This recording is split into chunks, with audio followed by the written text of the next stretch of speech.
ओम आदिशक्ति माताय नमः। मेरे प्यारे दर्शक भाई बहन बंधु एवं माताओं, आज चर्चा करेंगे माँ तारा दुख हरिणी, भवतारिणी, कल्याणकारिणी, सुखदात्री का उद्भव कैसे हुआ, इसके बारे में परिचर्चा करेंगे।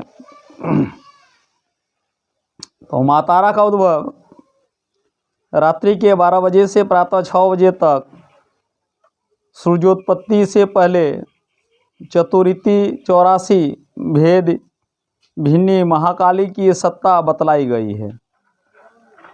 इसके बाद तारा का साम्राज्य विश्व की रचना का आधार सूर्य को माना गया है। सौरमंडल अग्नेय होने से हिरण्यमय कहलाता है, क्योंकि अग्नि हिरण्य रहता है। उसे हिरण्यमय मंडल के यानी अग्नेय सोलर सिस्टम के केंद्र में वह सौर ब्रह्म तत्व प्रतिष्ठित है।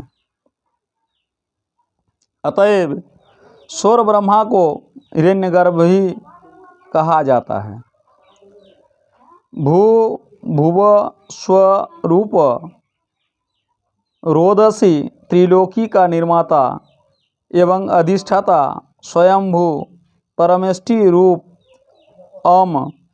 ता सृष्टि पृथ्वी चंद्रमा रूपा मत्स्या सृष्टि का विभाजन एवं संचालन विश्व केंद्र में प्रतिष्ठित इन्हीं भगवान हिरण्यगर्भ के प्रादुर्भाव होता है।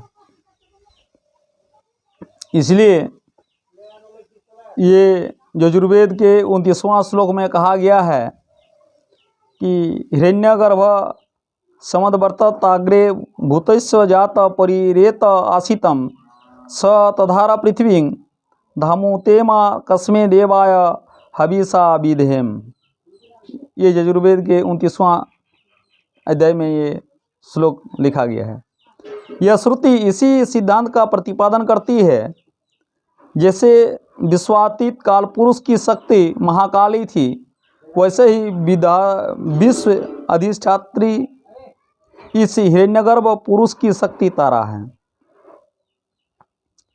घोर तम से दीपक बीम तारा सदृश प्रकाशित रहता है। यानी जिस प्रकार तारा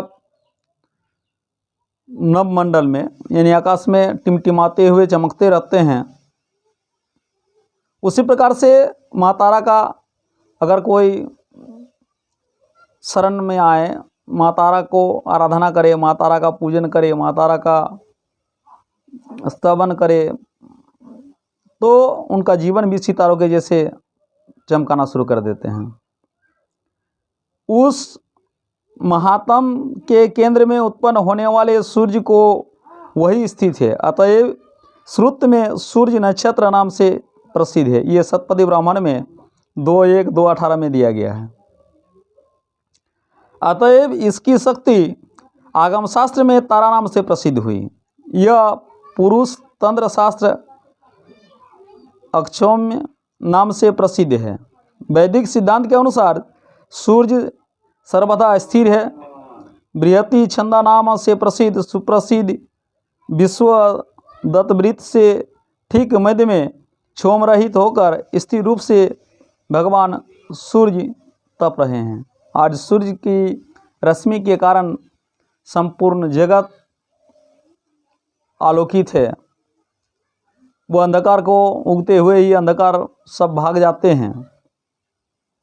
यानी सूर्य की ज्योति रूपा से समस्त सृष्टि में ज्योति आते हैं।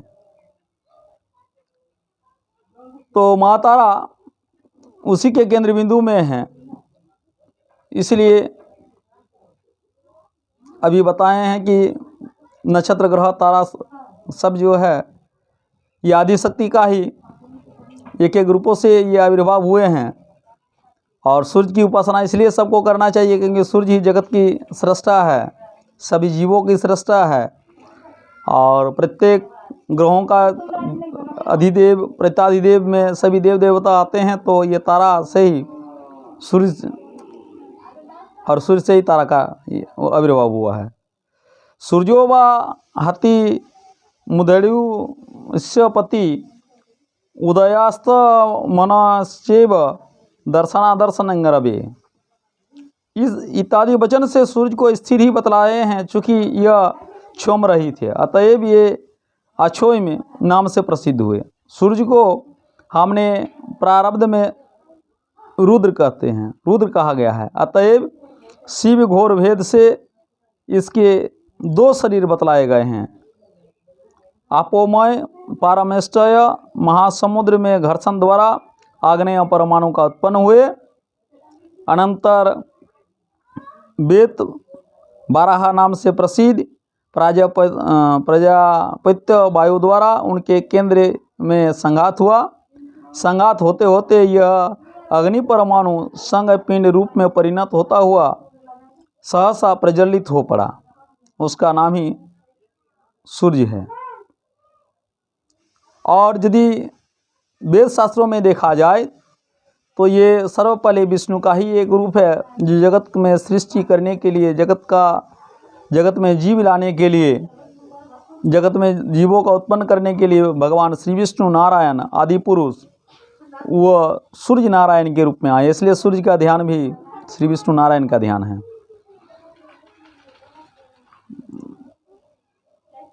ये सूर्य का उत्पन्न होते ही रुद्राग्नि ने अन्न की इच्छा की, क्योंकि अन्नाद अग्नि बिना अन्नाहुति का क्षण मात्र भी प्रतिष्ठा नहीं रह सकता।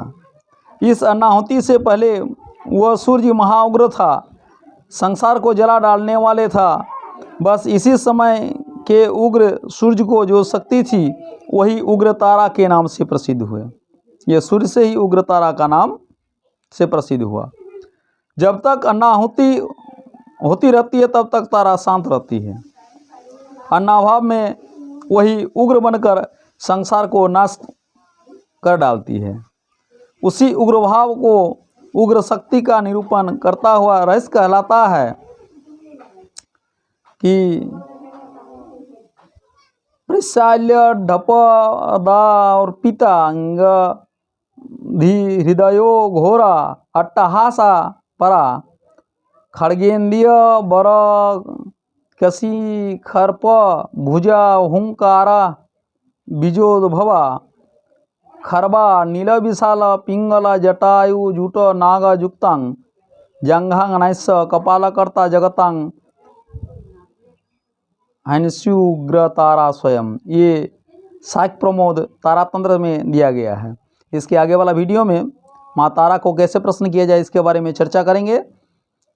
तो दर्शक भाई बहन बंधु एवं माताओं से विशेष अनुरोध है कि वीडियो यदि अच्छा लगे तो please subscribe and like my channel. ओम आदिशक्ति माताय नमः।